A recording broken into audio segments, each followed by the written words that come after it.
আসসালামু আলাইকুম সবাইকে। আজকে আমি আপনাদের মাঝে নিয়ে আসছি দুর্দান্ত স্বাদের একটা ভর্তা। বিশ্বাস করেন এই ভর্তাটা খেতে এতটা মজা হয়, আপনারা না খেলে কখনো বিশ্বাসই করতে পারবেন না। তো যাই হোক, যেহেতু শীতকাল চলে আসছে, ভর্তা ভাজির তো সময় চলে আসছে। কারণ শীতকাল মানে একটু গরম গরম সাদা ভাতের সাথে ভর্তা তো লাগবেই, বিশেষ করে আমার ক্ষেত্রে তাই।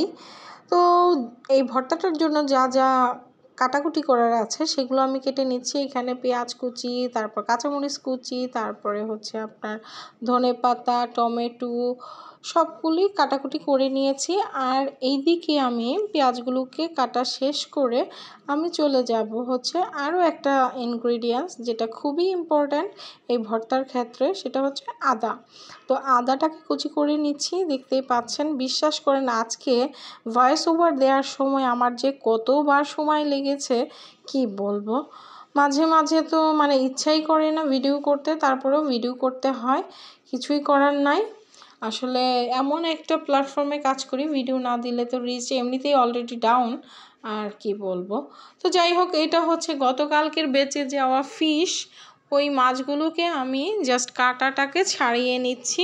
বিশ্বাস করেন এই ভর্তাটা এত মজা হয়, আর আমার শাশুড়ি মায়ের হাতের বানানো এই ভর্তাটা আমি ওনার কাছ থেকেই শিখেছি, এই আর কি। তো আদা কুচি দিয়ে দিয়েছি গরম তেলে, তারপরে পেঁয়াজ, কাঁচামরিচ এগুলা কুচি দেওয়ার পরে আপনার হচ্ছে ওই যে কাটা ছাড়ানো মাছটা ওইটা অ্যাড করব। আস্তে আস্তে আরও কিছু জিনিস অ্যাড করতে হবে, তারপরে গিয়ে মাছটাকে অ্যাড করব। এরপর আমি টমেটো কুচি দিয়ে দিয়েছি। বিশ্বাস করেন এইভাবেই রান্না করবেন আপনারা, অনেক মজা হয়, না খেলে আপনারা বুঝতেই পারবেন না।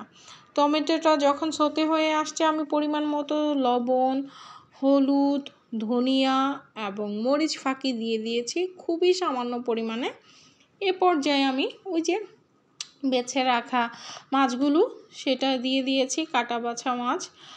এই তো কাটা বাছা মাছগুলো আপনার সুন্দর করে নাড়াচাড়া দিয়ে সুন্দর করে মাখাচাখা করে নিলাম। আর এইদিকে আপনার আরেকটু সুন্দর করে ধনেপাতা দিয়ে, কালারটা কত সুন্দর আসছে, গন্ধটাও অনেক সুন্দর হচ্ছে। তারপরে দিয়ে দিয়েছি হচ্ছে এ পর্যায়ে লেবু চিপড়ানোর পরে যেন স্বাদটা আরও দ্বিগুণ না 3 গুণ বেড়ে গিয়েছে।